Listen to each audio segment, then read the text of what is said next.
Today we'll be talking about how to use the gradient tool, and this is the gradient tool. Let's zoom closer. This is the gradient tool here. If you right click on it, it shows us that is you right click on it, and then a gradient tool. The shortcut is G. You can press G on your keyboard. So right now, if you select the gradient tool and let's say you draw, you click drag, this is what happens, and it's trying to give us there are different effects to this. So if you look at the drop down section here, this is it. Under this drop down section, it's trying to tell us something that here at this particular angle here, there's a different color here, and if you click here, it shows you whether there are different styles. This is their linear, this is the linear base, this is how it looks.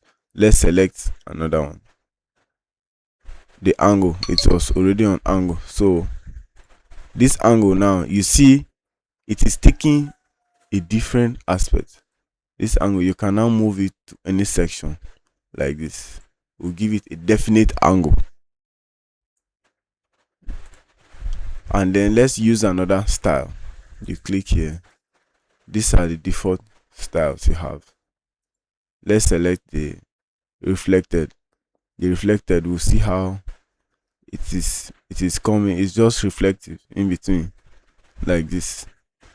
And then let's try to change the colors.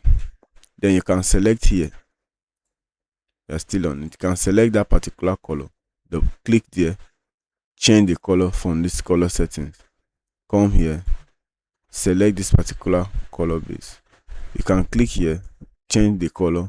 Let's give it red or any deep color. Let's leave it at white. Then click on OK. Come here to this selection, click on that particular angle like that, and then come to the color section, change the color, let's say blue, and then you can still change. That's how you can use this gradient tool. This is just a basic class, and I want how we'll be using these tools respectively, and when we start using them in our project, it will be very simple for you.